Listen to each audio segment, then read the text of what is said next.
Okay, now here in the States, futures are now inching higher. Let's check in with Jonathan Hoenig, hedge fund manager at capitalistpig.com, my favorite title. Good morning to you, Jonathan. Great to be with you, actually. Good morning. Good morning. We heard from our reporter in Hong Kong, pretty much of a malaise going on, right? There's global slowdown affecting us here in the United States. And then we talk about yield curve inversions, which sounds technical, but basically things are slowing down and the market is reacting to that. Yeah, I mean, I think that's exactly what you were having. The last number of days, actually, we've seen the breadth of the market, the number of stocks hitting new 52-week highs versus hitting new 52-week lows, essentially balanced. The balance between buyers and sellers, even as some of our guests were alluding to, taking that wait-and-see approach. What's going to be next with growth, with tariffs, with trade, with all the elements weighing on global markets right now. So I think a lot of investors simply sitting on their hands, waiting to see what happens next. At the same time, you've got geopolitical considerations, turmoil in the economy in Turkey, for example, Brexit we've talked about ad infinitum. So a lot of factors adding up to make investors say, let's just wait and see and get a sense of just exactly where this economy is headed.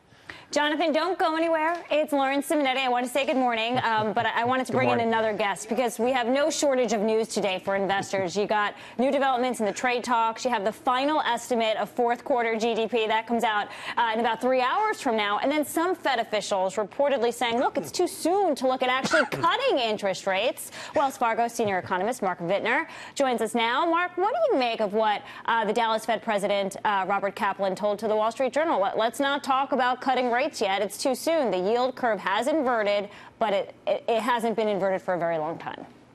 They want to hold on to their rhetoric for as long as they can because the move to an easing bias, and that's what it would be if they acknowledge that the next move would be a cut, is a form of easing in itself. And they want to hold on to that in case they need it if we get some untoward developments on the trade front, if Brexit gets really ugly, or if we get some weaker economic news, then they can make that shift. They just pivoted to a neutral stance, and that gave the markets a bit of a push and was a form of easing in its own right. You know what, you mentioned the Fed. Let me bring Jonathan back in because, Jonathan, you say the Fed's wrong. They'll always be wrong.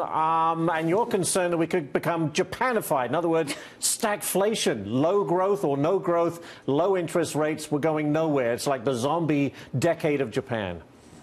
Yeah, I mean, and actually, you're already starting to see that throughout Europe. You know, in Germany now, yields on those bonds are below that of Japan. So you're seeing eye-poppingly low yields across Europe, certainly across Asia, and then even here at home. Now, and a lot of borrowers are probably saying, well, this is wonderful, you know, lower interest rates. But what that portends for is a slower U.S. economy. Add on top of that, this ongoing trade war. You know, we were promised that trade wars were easy to win. You know, Americans spending about $50 million a day on tariffs. All of this weighing down into a picture of perhaps slower growth ahead. Yeah, let's talk about that trade deal and where we are. Mark, Reuters is reporting that Beijing has made an unprecedented, that's the word that they use, an unprecedented proposal on forced tech transfer, maybe going a little further than some of us thought they would.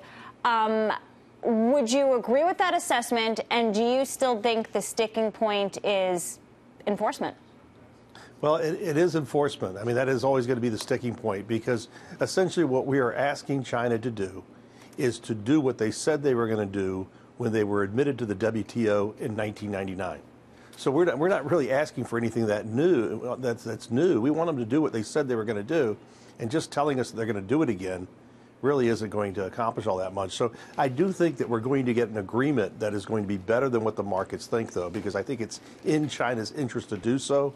A lot of companies from the U.S. and other countries are pulling out of China because they don't have those intellectual property protections, and they haven't gotten the market access that they were promised. All right. Real quick, Mark, baked in or not baked in the prospect of a trade deal?